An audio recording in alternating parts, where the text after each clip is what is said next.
Kembali lagi bersama saya Fiska Indah Cahyani Amatahir. Kali ini saya akan membahas topik mengenai penyalahgunaan narkoba di kalangan remaja. Narkoba singkatan dari narkotika, psikotropika, dan bahan adiktif berbahaya lainnya adalah bahan atau zat yang jika dimasukkan dalam tubuh manusia, baik secara oral atau diminum, dihirup maupun disuntikan, dapat mengubah pikiran, suasana hati, atau perasaan dan perilaku seseorang. Narkoba dapat menimbulkan ketergantungan, adiksi fisik dan psikologis. Penyalahgunaan narkotika dan obat-obatan terlarang di kalangan generasi muda dewasa ini kian meningkat. Maraknya penyimpangan perilaku generasi muda tersebut dapat membahayakan keberlangsungan hidup bangsa ini di kemudian hari, karena pemuda sebagai generasi yang diharapkan menjadi penerus bangsa semakin hari semakin rapuh digerogoti zat-zat adiktif penghancur syaraf, sehingga pemuda tersebut tidak dapat berpikir jernih. Akibat generasi harapan bangsa yang tangguh dan cerdas hanya akan tinggal kenangan. Sasaran dari penyebaran narkoba ini adalah kaum muda atau remaja. Kalau dirata-ratakan usia sasaran narkoba ini adalah usia pelajar, yaitu berkisar umur 11 sampai 24 tahun. Hal tersebut mengindikasikan bahwa bahaya narkoba sewaktu-waktu dapat mengincar anak didik kita kapan saja. Jenis narkoba menurut efeknya, dari efeknya narkoba dibagi menjadi 3. Yang pertama depresan, yaitu menekan sistem-sistem syaraf pusat dan mengurangi aktivitas fungsional tubuh sehingga pemakai merasa tenang, bahkan bisa membuat pemakai tidur dan tak sadarkan diri. Bila kelebihan dosis bisa mengakibatkan kematian. Jenis narkoba depresan antara lain opioida dan berbagai turunannya seperti morfin dan heroin. Contoh yang populer sekarang adalah putau. Yang kedua, stimulan merangsang fungsi tubuh dan meningkatkan kegairahan serta kesadaran. Jenis stimulan kafein, kokain, amfetamin. Contoh yang sekarang sering dipakai adalah sabu-sabu dan ekstasi. Yang ketiga ada halusinogen.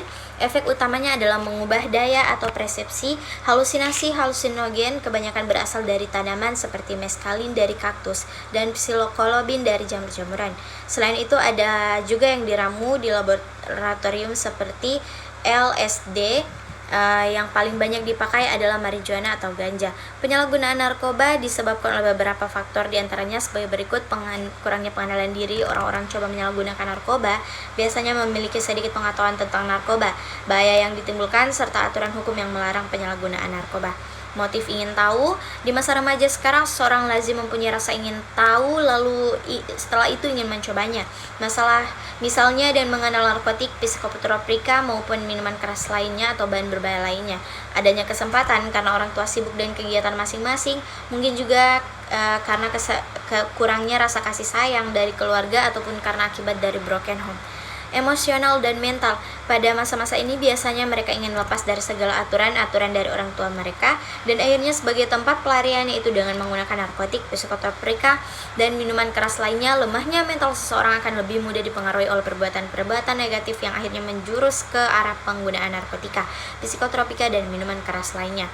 Baik, selanjutnya saya akan mewawancarai salah seorang remaja. Sekarang ini saya sudah bersama salah seorang remaja. Namanya siapa, Kak? Nama saya Arif. Oh iya, jadi gini Arif, Kak, kan sekarang ini banyak terjadi kasus-kasus penyalahgunaan narkoba.